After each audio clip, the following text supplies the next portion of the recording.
we're gonna fight for those people, for that American nation that we all love, is to re-elect Donald J. Trump, President of the United States. There's also a time and a place for new voices, fresh voices, yes, younger voices.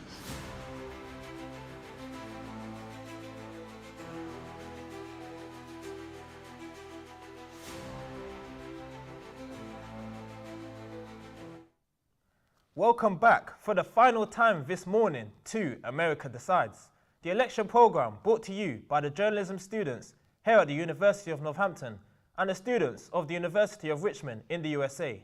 I'm Dante Gray. And I'm Janique Lovian. So where are we now? As things stand, Donald Trump is in the lead for the battle of the White House, but Kamala Harris has plenty of time to catch him up. One of the big fears of this campaign is that it could end in violence. Already, metal gates have gone up in Washington, D.C. to protect the White House and other key buildings. 4 in 10 registered voters told pollsters they were worried about post-election violence. No one has forgotten how a mob of Trump supporters stormed the Capitol on January 6th after his defeat last time, for how Donald Trump himself has nearly been assassinated during this campaign. Tom Harrington reports. If you want to really see something that's said, take a look at what happened.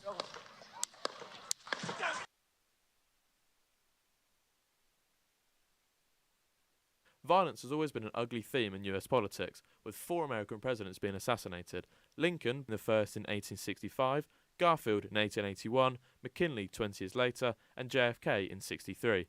Another 3, Roosevelt, Reagan and the latest Trump, have narrowly survived assassination attempts. Well, I think in the case of the current election, given that President Trump has been the attempted victim, then it's very likely to have increased his support. I'm not trying to suggest that they were in any way staged. That would be ridiculous, but they have probably worked to a small degree to Trump's advantage.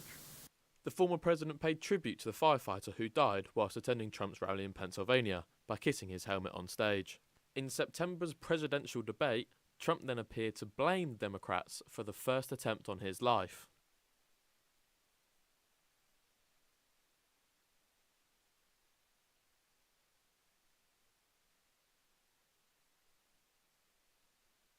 But it's not just about the risks run by the candidates. Democracy is all about the peaceful transfer of power, and this is what democracy is supposed to be all about. Both sides accepting the result. But when Trump lost the election to Biden in 2020, him and his supporters did not accept the result at all. Stop the steal! Stop the steal! Stop the steal! Stop the steal! Stop. Trump supporters stormed Capitol Hill on January 6, 2021. A mob egged on by the former president descended on the centre of the US government, killing 6 people and injuring over 150.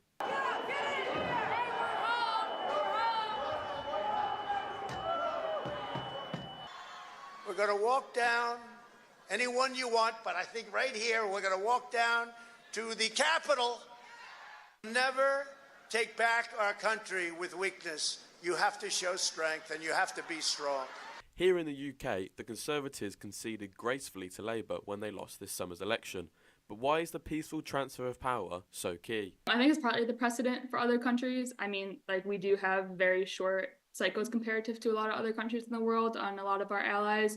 So, there is that potential that every 4 years you're switching platforms pretty dramatically if you're switching parties every 4 years or every 8 years. So I think the one part of it is to show that there is, that continuity even if we are switching political parties. I think the other side of it is just on the practical level, politically, someone coming in to be president may have 1 year experienced politician, they may have 20 years, you don't really know. So having that support of someone saying this is what's going on, you didn't have classified access, now you do have classified access, here's all the reporting you need to know. So from that actual work level aspect, I think that's the other side of the importance. Friends are leaving town next week, so they're not even going to be in DC. He promotes guns, it's unsafe, there's no regulation. A man can come onto the metro drunk with a gun, and if I'm wearing a rainbow hat or anything, I would feel unsafe. If Harris wins, it'll be contested quite a bit, just like it was the last time. I think they're already kind of spreading that they think that there's going to be a widespread voter fraud and there's no way she could win. Like security service around DC are preparing for something like that, which bad sign that they had to prepare for it, but I think good sign in that I don't think it would be as bad if something like that did try to happen again. But many feel that this election might not be over tonight. Thomas Harrington, UON News. So far, we have been covering the action in the United States. But what about the action here in Northampton? Our reporter Natalia Evans has been covering the excitement over here. Natalia. So earlier this evening, politics students from the University of Northampton gathered in the engine shed to watch the results, and lecturers thought it was great. Oh, it's a great opportunity for students on all courses to be able to watch something like this, you know, as it's actually happening.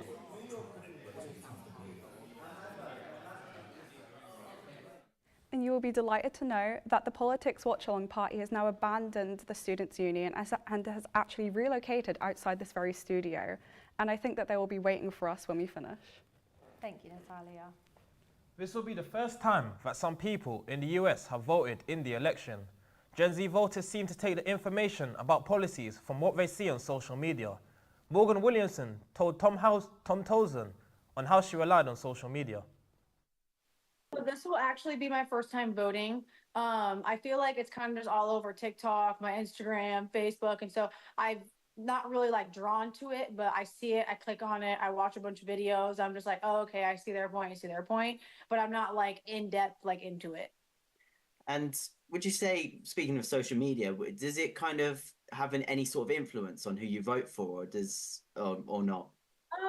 I feel like it does have an influence on who like anybody will vote for, but there's things where like people say, oh, this is a lie and that's a lie, so it kind of just like messes with your mind a little bit, and then you don't really know who to vote for. Do you think do you ever struggle to kind of find your way through like this fake kind of news on social media and stuff like that?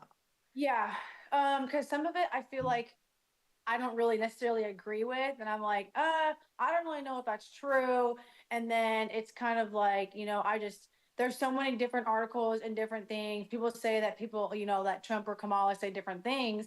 And then I'm like, I don't really even know what to believe anymore. Like there's so much going on. I don't know what to believe. And how do you do that? Do you go through their policies before you vote, or is it kind of how do you decide? I kind of just, since this is the first year I'm actually going to be voting, I've just really been sticking to like my social media platforms that I have to go off of. And I kind of just go through what Trump wants, what Kamala wants. And I just like read through and I see which ones are really going to benefit me at the end of the day, or with like in the next 4 years. Like if it's going to benefit me for the first couple of months, it's not worth it to vote for that person. Long term, if it's going to work, then I think it's fine if the first few months are going to be like rough. Now we're close to having to leave you. So just before we come off air, our reporter James has a roundup of what's taken place. James, what's happened? Firstly, what an incredible night. But for those that have either stayed up or are waking up early, I hate to disappoint, but it's not over yet. Bomb threats in swing states such as Georgia and Pennsylvania, with Pennsylvania having to close for 23 minutes before reopening with their time extended to vote. There was no surprise in any of the safe states, with both Harris and Trump winning those they were projected to. The big question, what is actually happening in the swing states? Well, as things stand, Trump is forecast to have a narrow lead in Pennsylvania as well as Georgia. He's just won North Carolina, but it's still way too close to call. For Harris, there is plenty of time, especially with postal votes still to be counted. However, it is fair to say that the mood in the Trump campaign is increasing excitement, while the mood for the Democrats campaign is reported as funeral. Statistics from the Associated Press suggest a larger number of younger voters have participated in this election. Some would put that down to the cast of the Avengers going around the universities, while others would put that down to social media and the excitement for this year's battle for the White House. The main story of the night, unlike in 2016, is way too close to call, and following a long night with the two candidates still inching towards the finish line, the latest from the US, it's looking like it's Donald Trump's presidency to lose. Final scores at the moment, Kamala Harris 209, Donald Trump 230. Thank you, James. So there you have it. We're going to have to come off air now. The cleaners are coming in. The studios need to be ready for the next class. Where we leave it is that Donald Trump is currently in the lead for the US presidency. But more results are due, and his Democratic rival, Kamala Harris, may yet overtake him. Trump has already accused Philadelphia and Detroit of cheating, even though the local authorities have denied it. Hurricanes and bomb hoaxes have disrupted voting briefly, and as we come off air, the United States is locked in limbo. The battle for the 47th presidency of America is still unfolding. It's just for us to say goodbye on behalf of all the team here in Northampton and our wonderful journalism students of the University of Richmond. Thank you for watching.